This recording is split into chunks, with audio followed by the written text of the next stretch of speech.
नमस्कार, मी Gauri Suryavanshi. S Marathi news मध्ये आपलं स्वागत. वळूयाच्या बातमीपत्राकडे. शालेय पोषण आहार समितीचे महिलांचा नांदगाव पंचायत समिती येथे भव्य बिऱ्हाड मोर्चा. शालेय पोषण आहार समितीच्या पगारवाढ, अपघात विमा, चतुर्थ श्रेणीत समावेशासह इतर विविध मागण्या आधारवड महिला बहुउद्देशीय सेवाभावी संस्था अध्यक्ष संगीता सोनवणे यांच्या नेतृत्वाखाली नांदगाव पंचायत समितीवर बिऱ्हाड मोर्चा आंदोलन करण्यात आले.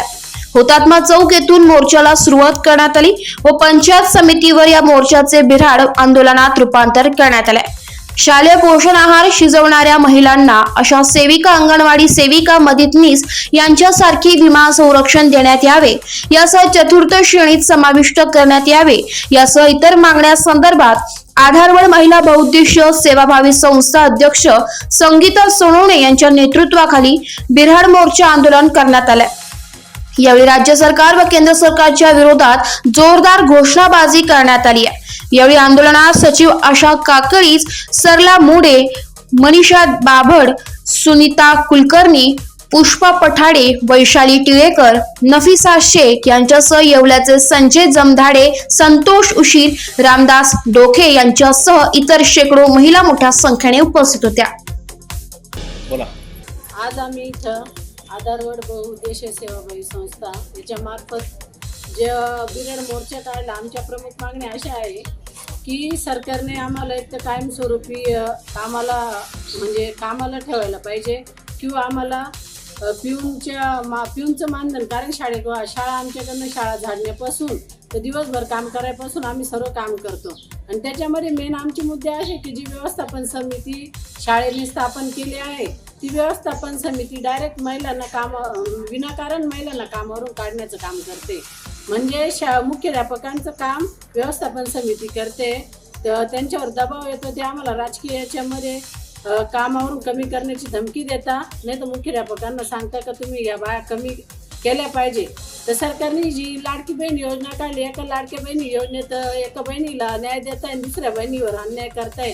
या धोरणासाठी आम्ही इथं आज बिऱ्हाड मोर्चाला बसलो आहे. जोपर्यंत आमच्या मागण्या पूर्ण होत नाही आम्ही इथून हलणार नाही. आज आम्ही आधारवड महिला बहुउद्देशीय संस्था या संघटनेमार्फत शालेय पोषण आहार कर्मचारी महिला आणि बंधू भगिनी यांनी आम्ही आज इथं मोर्चा काढलेला आहे. आमच्या प्रमुख मागण्या आहेत की आम्हाला शालेय ज्या स्वयंसेविका आहेत, गट प्रवर्तक आहेत, अंगणवाडी सेविका आहेत, यांना सरकारने 10 लाख विमा मंजूर केला. त्यापैकी या सर्व कामगारांना विमा मंजूर करत असताना शालेय पोषण आहार समिती संघटनेचे जे कार्यकर्ते कर्मचारी आहेत त्या कर्मचाऱ्यांनाच यातून वगळून टाकलेलं आहे. आम्हाला 2,500 रुपये महिना होता, आता 2,500चा 3.5 केला. अजून आमच्या पदरात तर 3.5 आले नाही, परंतु 2,500 जर पगार असेल, एखाद्या महिलेला जर तिचा मुलगा उच्च गुणवत्तेचा असेल, तिचा मुलगा हुशार असेल आणि त्या मुलाला जर समजा इंजिनिअरिंग सारख्या ठिकाणी, मेडिकल सारख्या ठिकाणी उच्च शिक्षण घ्यायचं असेल, तर त्या ठिकाणची फी आहे, वार्षिक फी आहे 50,000 रुपये. आमच्या महिलेला मिळतात 10 महिन्याचे 25,000 रुपये. मग त्या महिलेच्या मुलाने उच्च शिक्षण घ्यायचं नाही का? तिने जसं आयुष्यभर भात केला तसंच आमच्या मुलांनी पण भातच करायचं का? ही सरकारची अपेक्षा आहे का? जर सरकारला आमच्यामध्ये सुधारणा करायची असेल, गरिबी खरोखर हटवायची असेल, एकतर आमचा पगार वाढवा, जेणेकरून आम्ही आमच्या मुलांना उच्च शिक्षण देऊ शकतो, जेणेकरून आमचं कुटुंब चालू शकतो. नाहीतर मग सरळ आहे तो पगार ठेवा, आमच्या मुलांना शिक्षण मोफत द्या. एस मराठी न्यूज साठी प्रतिनिधी विजय बडोदे, नांदगाव.